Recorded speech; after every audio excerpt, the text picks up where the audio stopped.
Welcome to the 19th lecture on computational mathematics with Sage Math. In the last lecture, we looked at how to find limit of a function and limit of sequences.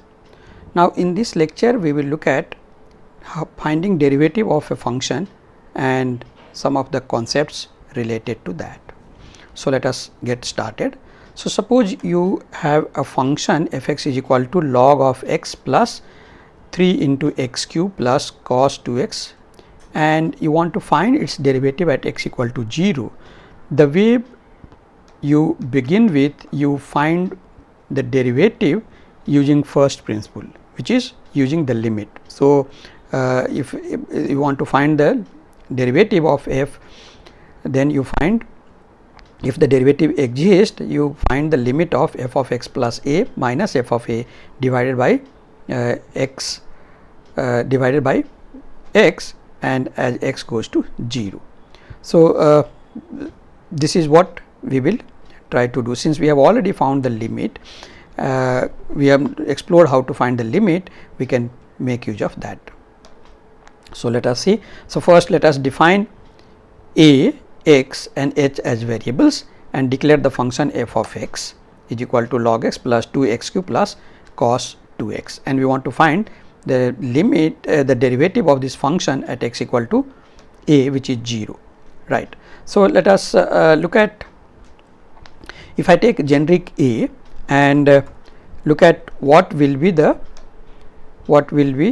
limit of this difference quotient f of a plus h minus f of a divided by h, and if that limit exists, then that will be the derivative. So, in this case the limit at x equal to a of this difference quotient f of a plus h minus f of a divided by h, as h goes to 0, is 6 a cube minus 4 a into cos a into sin a plus 2 divided by a. So, if you can cancel a, and then what you are left with is 6 a square minus 2 a cos a sin a, this will be cos sin 2 a.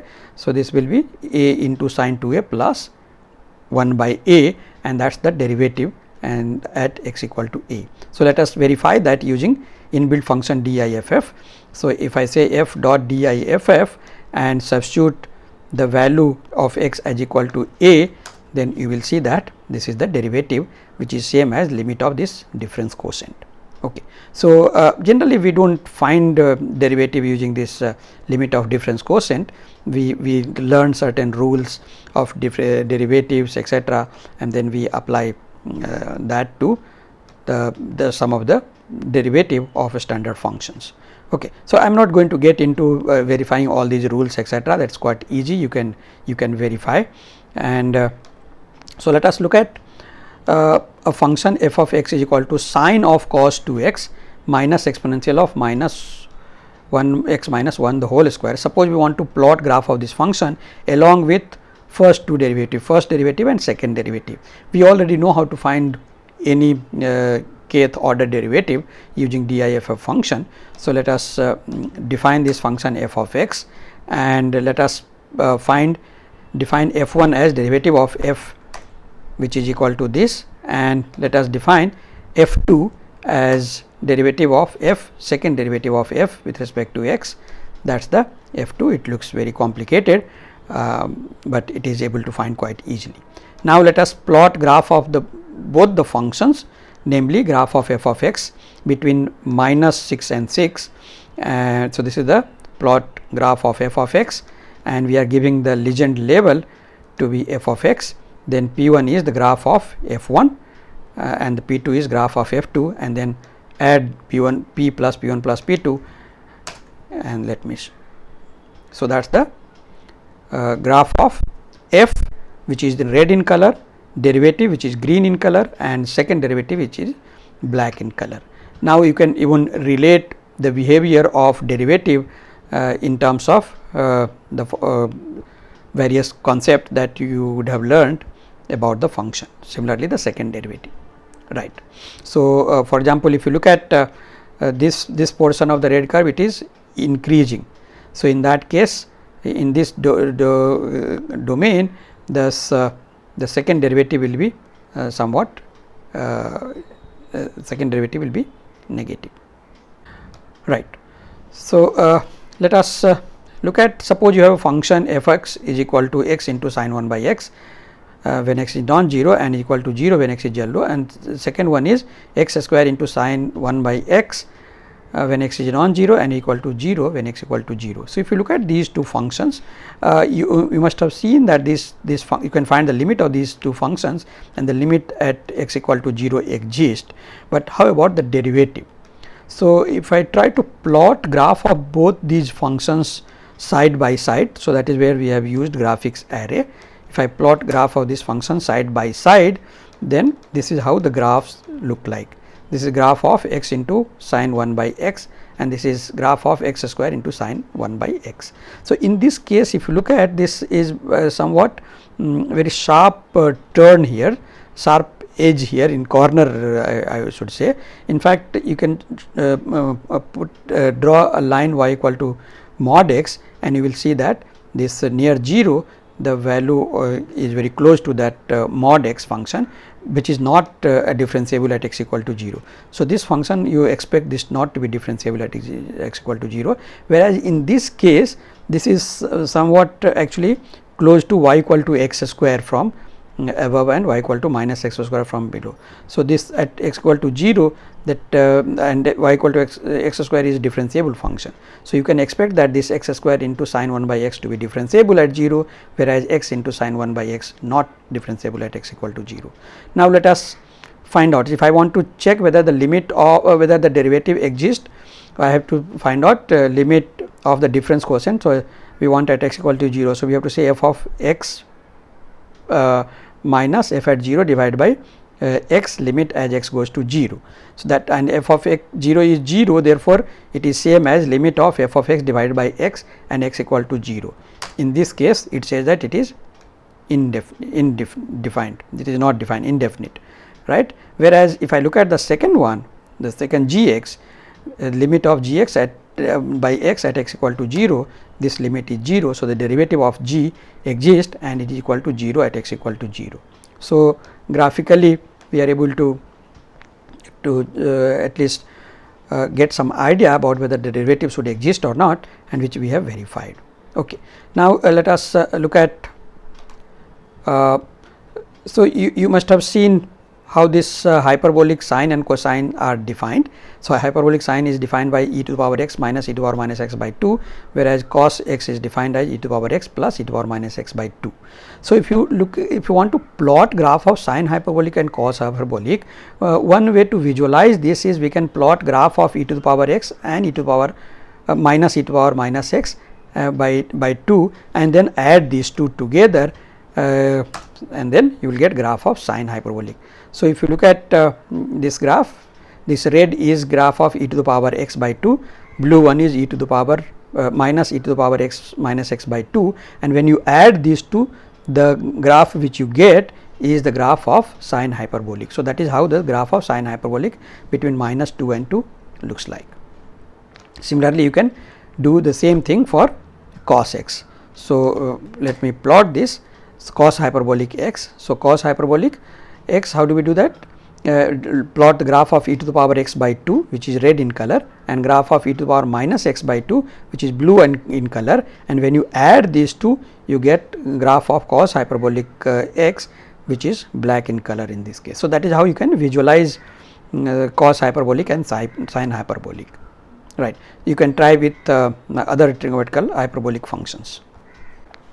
Now, many times your function is not defined explicitly, it is defined implicitly. So, that means y and x is satisfied by some equation, whereas y is a function of x. So, in that case you want to find derivative of y with respect to x, and how do we do that? So, let us take an example. Suppose you have this x and y defined by this equation, this implicit equation, that is 2 into x square plus y square to the whole square is equal to 25 x square minus y square, and here y is a function of x, therefore, you would like to find derivative of y with respect to x.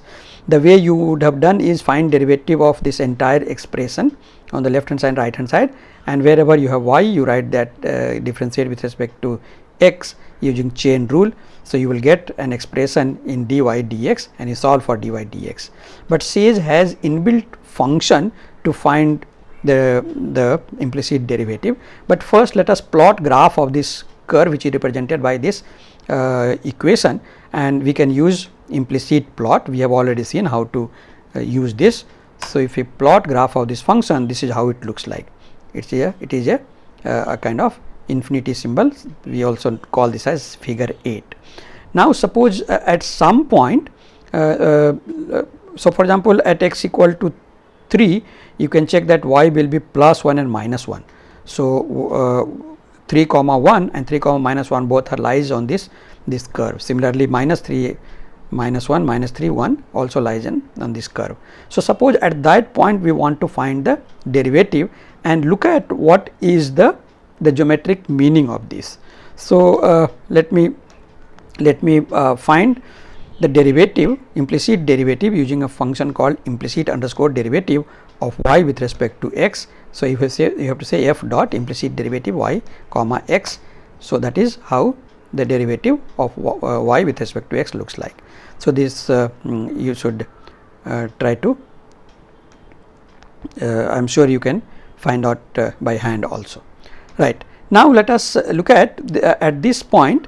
Let me define the derivative at x equal to let us say 3 and 1 is equal to m. So that is the evaluate. In this you put x equal to 3 and y equal to 1, and then let us store that in m, and let us define a tangent passing through a comma b with slope m. So that is the tangent line or line passing through AB with slope m is what we are plotting. Now suppose we want to plot the curve along with this point and the line passing through 3 1 with slope m, and then see what it means. So therefore now you can see here this this I should say 4 comma 2 comma 4. Then you can see here this is the point 3 comma 1, and this line which we plotted, which is the line with the slope m, which is the derivative of the function at this point, is a tangent to this curve. So therefore that is what the geometric meaning of the implicit derivative is when you find. So it is actually the slope of the derivative dy by dx at this point represents the slope of the tangent to this curve. Okay. If you try to change this instead of 3 1, if you say minus 3 and 1, and in this case now let me say it should be minus 4 comma 2. In that case you will get, yeah, this is the tangent at this point, minus 4 comma minus 2, let me put, right. Similarly you can explore this derivative at other points. Let us do one more example in this implicit derivative and see how we can explore Sage math. So you have a function, implicitly defined function this, and you want to find points at which the tangent is parallel to x axis. So first let us declare this function and plot graph of this curve. This graph of this curve looks like this. This is quite complicated one. So if I look at, for example, in this domain, the some points where the tangent is parallel to x axis, there will be several points. So what we will do is, first of all, let us find the derivative of y with respect to x using implicit derivative. So that is the implicit derivative. Now the slope will be parallel to x axis, the tangent will be parallel to x axis if slope is 0. That means numerator this function should be 0. So in particular numerator is 0. So you extract the numerator in NR by using dot numerator function, and then you find the zeros of this. This is a polynomial, so you will be able to find zeros of this. So it has actually two zeros. One is minus 1 by 3 into square root 3, which is same as 1 minus 1 by square root 3, and the other one is 1 plus 1 by square root 3. These are the 2 points. So, and if I look at the curve at 1 plus 1 by square root 3. So, this is some kind of vertical line and it will intersect around 4 points, similarly this side. So, it looks like there will be 8 points where the tangent is parallel to x axis. So, now how do we find out? So, we have found out the points x at which the derivative is going to be parallel to x axis. At these points you need to find out what is the value of y, right, value of y, right. So, you try to, so let us extract these points which we have found out, the points where x that slope is parallel to x axis. Let us store this in A and B, and let me say what are A and B. So, these are A and B. Now, we want to find substitute x equal to A in this expression. So, that I am calling as y, and then find roots of that y. So, that will give you there are 4 points in this case. You can see here there are 4 points, and these 4 points. So, x equal to A comma these 4 points are the points. Similarly, you can do by substituting x equal to B. So, there you get another 4 points. Now, all these 8 points. So, first let us make a list of these first 4 points for x equal to A, and the second one as points to the second for x equal to B, and then let us plot points of these first 4 points in red color and second points using point 3D in black color, and then let us add these 2 points to the curve. So, when we add to the curve these points, you will see here these are the 8 points at which the curve is the tangent is parallel to x axis. Of course, you could have also plotted the graph of this the tangent at these points. Okay, fine.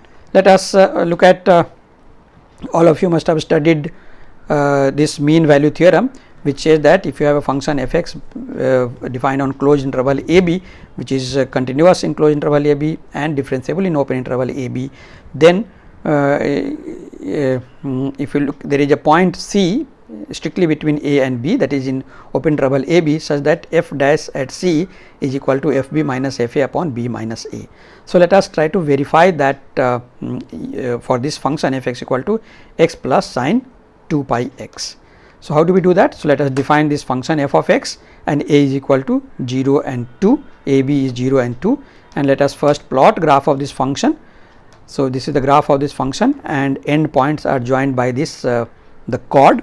So, the geometric meaning of mean value theorem says this is called Lagrange mean value theorem, is that if you look at this chord, then there are points on this curve at which the tangent is parallel to this chord. So, in this case you can see that there will be some point here, there will be some point here, there will be some point here, there will be some point here. So, there will be 4 points in the strictly between A and B at which the tangent is parallel to this chord.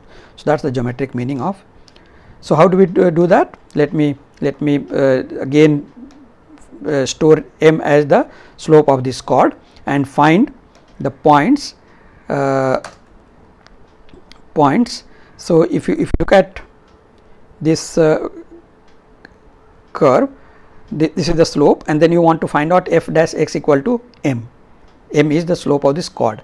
So, that means you want to solve or find zeros of f x minus f dash x minus m. So, that is what is done. So, first root in this case, you can see here there is one root has to be between 0 and 0.5, that is actually 0.25. The second root, third root and fourth root, they are at 0.25, 0.75, 1.25 and 1.75, and at these points let us plot the tangent. So, let us plot the tangent. So, what will be the tangent? The tangent is L1 at C1 is L1 is equal to f of C1 plus f1 at C1, that is the value of the function at C1 into x minus C1, and then try to plot tangent to this curve. Let me show you, this is quite easy. This I do not require Sage here, but that is fine. Yeah. So, that is the geometric meaning of Lagrange mean value theorem. You could also apply to Rolle's theorem and then explore its geometric meaning. You could also, there is another mean value theorem known as Cauchy mean value theorem, that I'll leave this as an exercise, try to explore geometric meaning of Cauchy mean value theorem. Let us look at what is Taylor's theorem.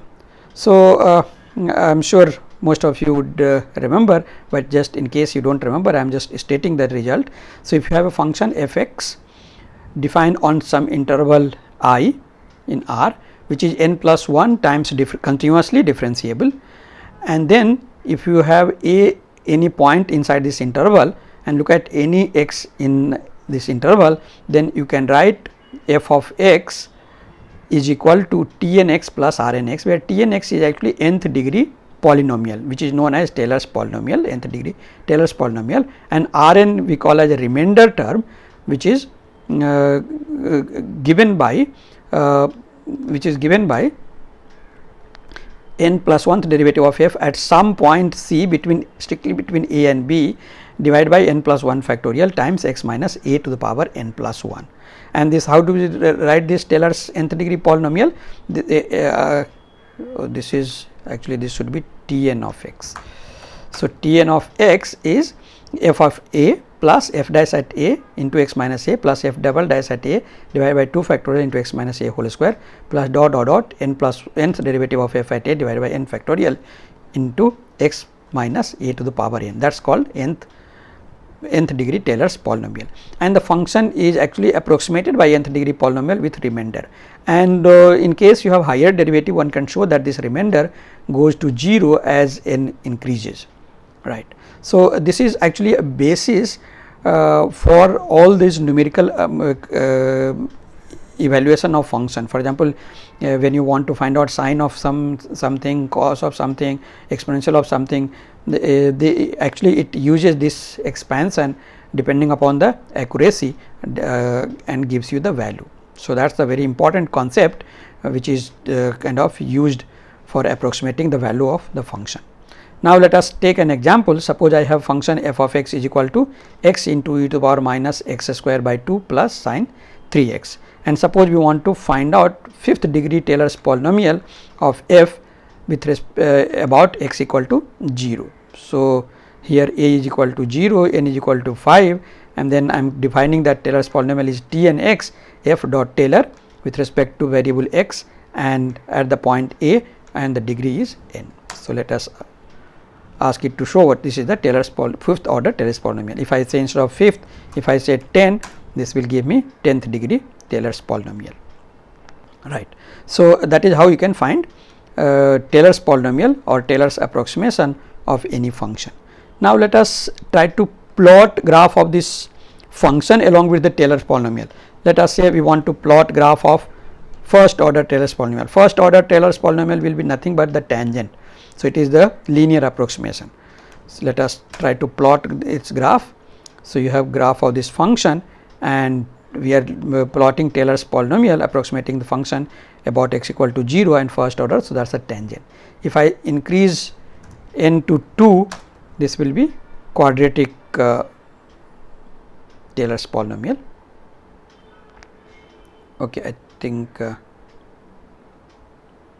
yeah. If I increase to 3, then that is the actually in this case third order Taylor's polynomial is very quadratic. The third degree term will be missing.